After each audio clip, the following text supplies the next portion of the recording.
സമ്പൂർണ്ണ സൂര്യഗ്രഹണം ദൃശ്യമായി തുടങ്ങി 9:12 സൂര്യഗ്രഹണം ആരംഭിച്ചത്. സൂര്യനെ പൂർണ്ണമായും മറയ്ക്കുന്ന 4 മിനിറ്റോളം ഗ്രഹണം തുടരുകയാണ്. നാളെ പുലർച്ചെ 2:30 ഗ്രഹണം പൂർണ്ണമാവുക. സയൻസ് ഡെസ്കിൽ നിന്നും ഐസൻ ജോസ് കൂടുതൽ വിവരങ്ങളുമായി ചേർന്നു. ഐസൻ, വിശദാംശങ്ങൾ.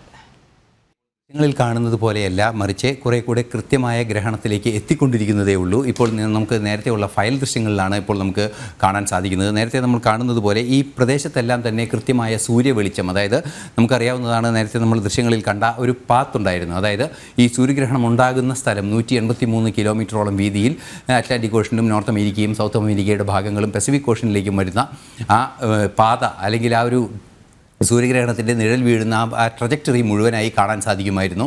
ആ ട്രജക്ടറിയുടെ ആ ഭാഗങ്ങളിലെല്ലാം തന്നെ ഓരോ ഘട്ടമായി ഇരുട്ടിൽ പടരുക, അല്ലെങ്കിൽ വെളിച്ചം കുറയുകയും ഈ സൂര്യഗ്രഹണം ദൃശ്യമാവുകയും ചെയ്യുന്ന സാഹചര്യമാണ് ഉണ്ടാവുക.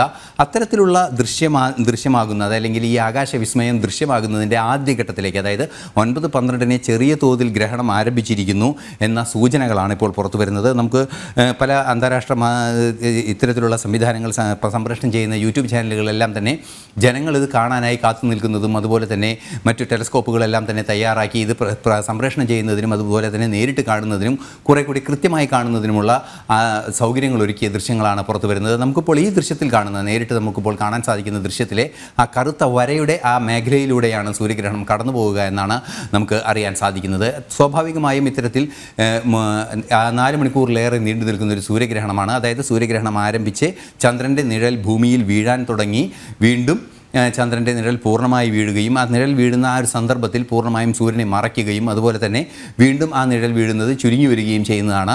എന്നാൽ ഈ വർഷത്തെ ഈ സോളാർ എക്ലിപ്സിൻ്റെ ഏറ്റവും വലിയ പ്രത്യേകത എന്ന് പറയുന്നത്, 2024 പ്രത്യേകത എന്ന് പറയുന്നത്, 2017 അപേക്ഷിച്ച് 1/2 മിനിറ്റോളം, അതായത് 22 സെക്കൻഡോളം കൂടുതൽ സൂര്യഗ്രഹണം നടക്കും. അതായത് സൂര്യൻ പൂർണ്ണമായും മറഞ്ഞിരിക്കുന്നൊരു സാഹചര്യം ഉണ്ടാകുമെന്നാണ് ശാസ്ത്രജ്ഞരെല്ലാം തന്നെ സൂചിപ്പിക്കുന്നത്. സ്വാഭാവികമായും നേരത്തെ ഉണ്ടായതിനേക്കാൾ വലിയൊരു സൂര്യഗ്രഹണമാണ് ഇപ്പോൾ ഉണ്ടാവുക എന്നതാണ് യാഥാർത്ഥ്യം. അത്തരത്തിലുള്ള തുടർച്ചയായ ആ സൂര്യഗ്രഹണത്തിൻ്റെ ദൃശ്യങ്ങൾ കാണാൻ സാധിക്കും. 10:30 പൂർണ്ണമായും ഇരുട്ടിലേക്ക് ഈ മേഖലകളെല്ലാം തന്നെ, സൂര്യഗ്രഹണം ദൃശ്യമാകുന്ന മേഖലകളെല്ലാം തന്നെ ചെന്നെത്തുകയും ആ ഇരുട്ടിലേക്ക് ചെന്നെത്തുന്നതിന് തൊട്ടു പിന്നാലെ, അതായത് ഇരുട്ടായി 1-2 നിമിഷങ്ങൾക്കകം തന്നെ സൂര്യഗ്രഹണ വേളയിൽ ഏറെ കൗതുകമുണർത്തുന്ന ഡയമണ്ട് റിംഗ് ഇഫക്റ്റ് എന്ന് പറയുന്ന, അല്ലെങ്കിൽ ഈ രത്നമോതിര പ്രതിഭാസം എന്നൊക്കെ നമുക്ക് മലയാളത്തിൽ വ്യാഖ്യാനിക്കാവുന്ന ഡയമണ്ട് റിംഗ് ഇഫക്റ്റ് എന്നൊക്കെ പറയുന്ന ആ കാഴ്ചയും നമുക്ക് കാണാൻ സാധിക്കും. അതായത് ചന്ദ്രൻ്റെ പ്രതലത്തെക്കുറിച്ച് നമുക്കറിയാവുന്നതാണ്. വലിയ ഗർത്തങ്ങളും അതുപോലെ തന്നെ കുണ്ടുകളും എല്ലാമുള്ള ചെറിയ മലമ്പ്രദേശങ്ങൾ പോലുള്ള സംവിധാനം, ഉയർന്ന പ്രദേശങ്ങളെല്ലാം തന്നെയുള്ള ഒരു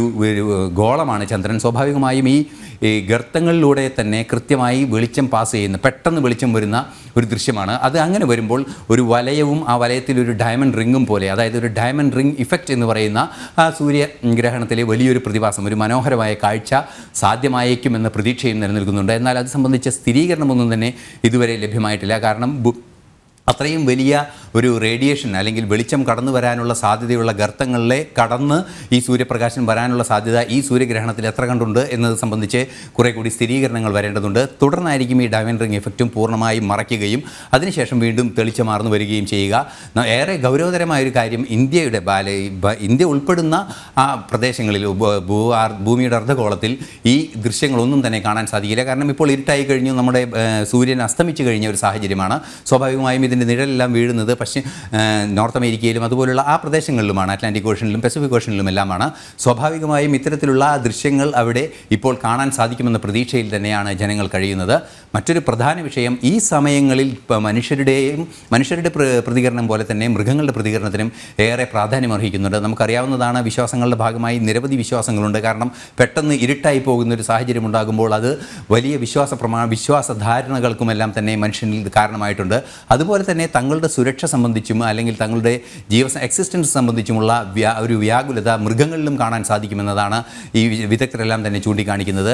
അത് കഴുതകളിൽ ചില സ്വഭാവ വ്യതിയാനങ്ങൾ കണ്ടു, ഒട്ടകങ്ങളിൽ സ്വഭാവ വ്യതിയാനങ്ങൾ കണ്ടു, അതുപോലെ തന്നെ വലിയ കൊക്കുകളിൽ, അതായത് ഈ വലിയ കൊക്കുള്ള പക്ഷികളിൽ, ആ പക്ഷികളിലെല്ലാം തന്നെ ഇത്തരത്തിൽ കൂട്ടമായി ജീവിക്കുന്ന പക്ഷികൾ, അത് ഫ്ലെമിംഗോ എന്നാണ് ഇപ്പോൾ നമുക്ക്, രാജഹംസം എന്നാണ് ലഭ്യമായ വിവരങ്ങളിൽ നിന്നെല്ലാം തന്നെ മനസ്സിലാക്കാൻ സാധിച്ചത്. രാജഹംസം പോലുള്ള വലിയ കൊക്കുള്ള ദേശാടന പക്ഷികൾ പോലുള്ള വലിയ ശരീരമുള്ള പക്ഷികളെല്ലാം എല്ലാം തന്നെ അവരുടെ കൊച്ചു കുഞ്ഞുങ്ങളെ ഒരു കേന്ദ്രത്തിലേക്ക് അല്ലെങ്കിൽ അവരെ അതിന് ചുറ്റും കൂടി നിന്ന് മുകളിൽ നിന്ന് ഏതോ ഒരു പ്രിഡേറ്റർ അല്ലെങ്കിൽ ഒരു റാഞ്ചാൻ വരുന്ന ഏതോ ഒരു ജീവി വരുമ്പോൾ ഏത് തരത്തിലാണോ പ്രതികരിക്കേണ്ടത് അത്തരത്തിൽ പ്രതികരിച്ച സംഭവങ്ങളെല്ലാം തന്നെ കഴിഞ്ഞ സൂര്യഗ്രഹണ സംഭവത്ത് ഈ ജൈവശാസ്ത്രജ്ഞരെല്ലാം തന്നെ നിരീക്ഷിച്ചിരുന്നു. അത്തരത്തിലുള്ള നിരവധിയായ നിരീക്ഷണങ്ങൾ ഈ സംഭവ വികാസം ഈ പ്രകൃതിയുടെ വലിയൊരു പ്രതിഭാസം ഭൂമിയിലെ മനുഷ്യനും ജീവജാലങ്ങളെയും എങ്ങനെ സ്വാധീനിക്കുന്നു, അതുപോലെ കടലിൽ എന്തൊക്കെ മാറ്റങ്ങൾ ഉണ്ടാകുന്നു, കടൽ ജീവികളിൽ എന്തെല്ലാം മാറ്റങ്ങൾ ഉണ്ടാകുന്നു, ഇത്തരത്തിലുള്ള നിരീക്ഷണത്തിനുള്ള ഒരു സാധ്യത കൂടിയാണ്.